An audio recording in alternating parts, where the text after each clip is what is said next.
a quelqu'un? Ah.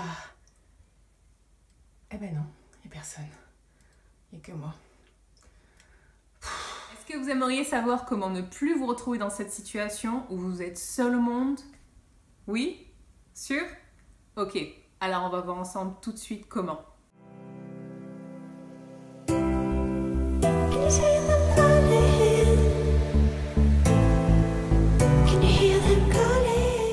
Salut surfeurs de la vie, c'est Natacha. Je suis coach énergéticienne et j'accompagne depuis plusieurs années des gens qui, comme toi, ont envie de surfer la vie, d'être heureux et d'être en pleine possession de leurs moyens tous les jours et à chaque instant.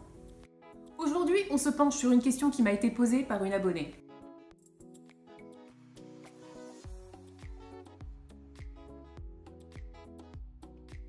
Si vous regardez cette vidéo, c'est que vous-même, vous vous êtes senti seul dans le passé, que vous vous sentez seul aujourd'hui peut-être, ou que vous avez peur de vous sentir seul plus tard, et que vous voulez savoir comment ne plus avoir cette angoisse de la solitude.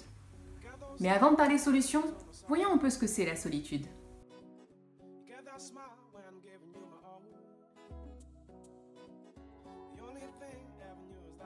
Et ça, on pourrait dire que c'est la définition de la solitude physique. Vous êtes physiquement seul, sans personne autour de vous.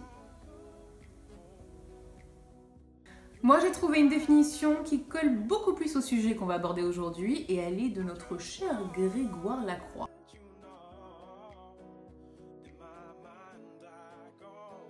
Alors oui, ça paraît un peu désespéré, mais tu admettras, si tu es un peu honnête avec toi-même, que parfois c'est vraiment le cas. Parfois, on se sent tellement seul qu'on voudrait juste être avec quelqu'un, n'importe qui, pourvu qu'il soit de la race humaine.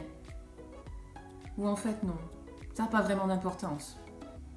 J'insiste bien sur le terme « on se sent », quand je dis qu'on se sent seul, parce que quand la solitude est mal vécue, qu'elle est source d'angoisse, c'est surtout une sensation et une perception. C'est donc totalement subjectif.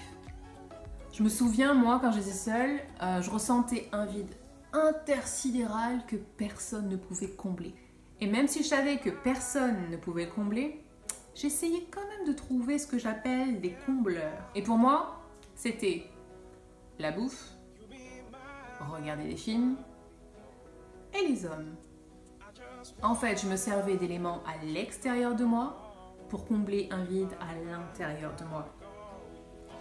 Ce qui n'a totalement aucun sens. Non, aucun.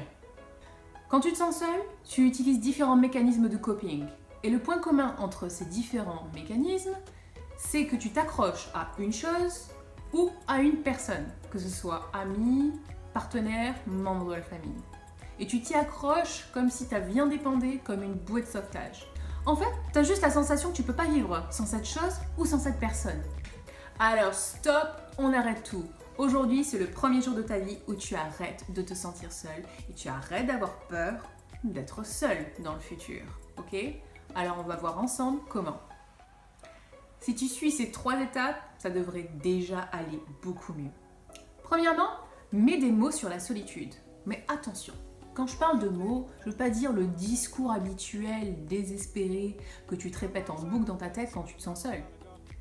Je suis seule, je suis tellement seule, je vais finir ma vie toute seule. Non, non, non, non, non, je parle pas de celui-là.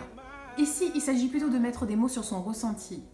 Ressens ce que ça te fait d'être seul et accueille les émotions qui surgissent. Personnellement, ça m'aide de mettre la main sur le cœur, car la réponse de ce que tu ressens va pas venir du mental, elle va venir de ton cœur, d'accord? Donc quand tu mets ta main sur ton cœur, ça permet à ta conscience de se focaliser sur ce que ton cœur a à dire. Deuxièmement, accepte la solitude. Ça sert à rien de se battre contre la solitude. Elle est bel et bien là, alors ça sert à rien de la nier. Ça serait un peu comme nager à contre-courant. Et tu sais que ce à quoi tu résistes persiste. Quand tu acceptes une situation ou quand tu acceptes qui tu es et que tu acceptes où tu en es à un moment donné, alors un phénomène très étrange se passe. Soudainement, tu as le cœur beaucoup plus léger et tu te sens beaucoup plus confiant en l'avenir incertain. Troisièmement, reconnecte avec toi-même. Quand tu es seul ou que tu as peur d'être seul, c'est que tu ne communiques pas avec toi-même et que tu es détaché de tes propres émotions. Il y a plusieurs façons de se reconnecter à soi et moi j'aime bien conseiller des activités toutes simples telles que des activités artistiques et ou sportives. Parce que lorsque tu pratiques ces activités, c'est ton inspiration qui prend le dessus et du coup tu mets ton mental en sourdine.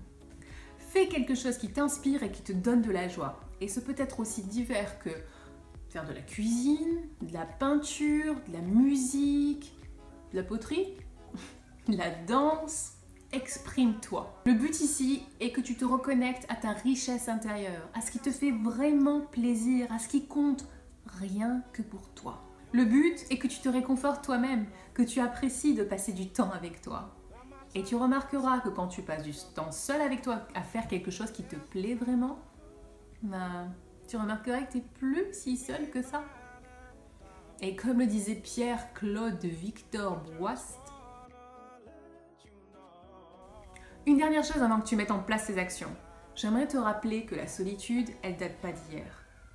Elle est née pendant l'enfance, elle est née d'une perception de danger. Et en grandissant, elle s'est transformée en dépendance affective. Et les conséquences de cette sensation de solitude peuvent être vraiment néfastes. Elles vont du déni de ses propres désirs, déni de sa propre personne, la volonté de plaire absolument à l'autre pour ne pas être rejeté et donc pour ne pas être seul. On attend aussi que l'autre détermine notre valeur, au lieu d'être convaincu de notre propre valeur. Et on a aussi cette sensation qu'on ne peut pas vivre sa vie sans l'autre. Tout ça pour dire que si tu n'arrives pas à obtenir des résultats rapidement, pas de panique, ça prend du temps, c'est quelque chose qui naît il y a tellement longtemps, selon l'âge que tu as, évidemment, que ça va se faire graduellement, ok? Mais continue le travail, fais tes exercices tous les jours et accroche-toi. Rappelle-toi toujours que quand Madame la solitude pointe le bout de son nez, c'est toujours une super opportunité pour te recentrer sur toi, même pour te reconstruire, pour savoir ce dont tu as vraiment besoin à ce moment-là et pour t'aimer chaque jour dans le moment présent. Et tu verras, quand tu te seras vraiment reconnecté à toi-même, tu verras à quel point tu as de la valeur et tu n'auras plus peur de rien. Tu n'auras plus peur d'aller manger au resto seul, d'aller au ciné seul et tu n'auras plus peur de dire tout ce que tu veux dire sans avoir peur d'être rejeté. Alors, tu te sens prêt à mettre en place ces 3 étapes? Mets-moi en commentaire tout de suite à quel point tu te sens prêt sur une échelle de 1 à 10 et dis-moi laquelle de ces 3 étapes tu as préférée. Si tu as aimé cette vidéo, que tu l'as trouvée utile, alors mets-lui un pouce bleu et partage avec tous tes amis et ta famille.